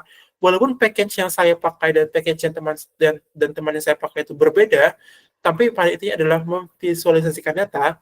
Kalau hasilnya sama, kalau grafiknya sama, itu ya aman-aman aja seperti itu, Kak. Eh, Kak, berarti sebenarnya algoritma clustering ini bisa digunakan sebagai pengolahan data awal untuk melakukan pengolahan data lanjutan ya. Oke. Algoritma clustering itu kita pakai di tahapan modeling di Krebs DM ya. Iya, betul. Kalau kalau misalnya kita mau mau mau mengolah data, mau mengelabelkan data, itu awal-awalnya kita nggak ini, kita di awal-awal kita nggak buat machine learning ya teman-teman ya. Kita di awal itu benar-benar membersihkan data. Data harus kita bersihkan terlebih dahulu, dan caranya untuk membersihkan data seperti apa nanti di modul 3 teman-teman. Oke? Di modul Python. Contohnya, seperti tugas akhir saya adalah untuk mengidentifikasikan parameter fisis galaksi. Wow, keren, keren, keren. Hasil ini bisa digunakan sebagai inputan baru untuk analisis yang lebih spesifik itu ya. Bisa jadi berlaku juga untuk kasus-kasus lain nggak ya, Kak? Kayak data kemasan dan lain-lain. Kalau misalnya kasus yang lain, saya sudah jelaskan ya, clustering ini bisa untuk misalnya kayak menganalisis budgeting FB dan IG, terus untuk pengelompokan sehingga sales bisa uh, bisa apa bisa mempromosikan produk-produknya di customer-customer dengan karakteristik yang berbeda-beda. Nah, itu salah satu contoh di pemasaran. Tapi kalau misalnya di contohnya kakak, misalnya kayak bisnis galaksi, itu saya sama sekali tidak ada ilmu tentang bisnis galaksi. Jadi mungkin saya mohon maaf kalau misalnya saya mungkin untuk sementara ini tidak bisa menjawab pertanyaan dari Kak Bisma, karena alasannya adalah saya tidak tahu nih, misalnya kayak teori bisnis galaksi itu seperti apa. Mungkin kakak yang lebih tahu, mungkin mungkin ada yang lebih tahu juga, mungkin bisa langsung jawab aja ke kolom komentar. Oke, kolom chat maksudnya, kolom chat. Oke, oke, sekian. Saya tunggu lagi ini ya teman-teman ya, tunggu lagi sekitar 2 menit. Ya, 2 menit. Kalau misalnya udah nggak ada pertanyaan lagi, kita tutup. Sebelum kita tutup, kita ada foto bersama ya. Jadi saya harap teman-teman stay di sini. Saya mohon teman-teman untuk stay di sini karena setelah ini kita akan adakan foto bersama. Tapi saya akan tunggu selama 2 menit. 2 menit teman-teman ya. 2 menit berarti berarti 4 3 berarti. 2 menit, 2 menit untuk membuka sesi tanya jawab sebelum menutup sesi tanya jawab. Oke teman-teman, boleh.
Kak, maaf out of topic. Ntar bakal ada belajar forecasting nggak?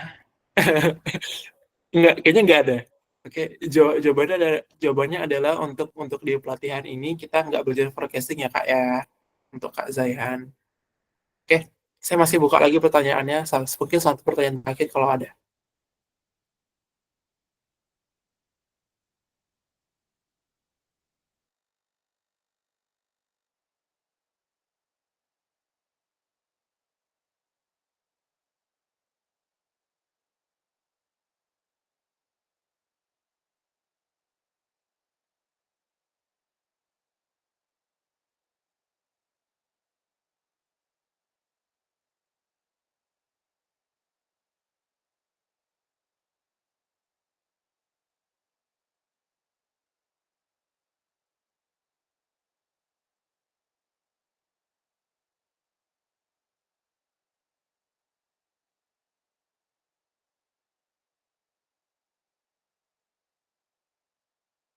Oke teman-teman, karena sudah tidak ada pertanyaan ya, saya anggap tidak ada pertanyaan. Oh ini ada pertanyaan. Oke, ini terakhir ya. Kemarin dibahas kalau ada beberapa data yang bisa dihilangkan jika outlier, apakah itu nantinya akan mempengaruhi bentuk iya, sangat mempengaruhi model dari machine learning ya. Jadi ada salah satu jenis machine learning yang memang dia menuntut untuk menghilangkan outlier, ada juga yang tidak. Nah, mungkin kita akan bahas lebih lanjut di modul keempat, yaitu modeling. Oke? Oke. Sekian untuk itu pertanyaannya. Terima kasih banyak atas pertanyaan teman-teman. Semuanya, saya sangat senang ya teman-teman ya, karena semua sudah berpartisipasi aktif dalam pembahasan modul kedua.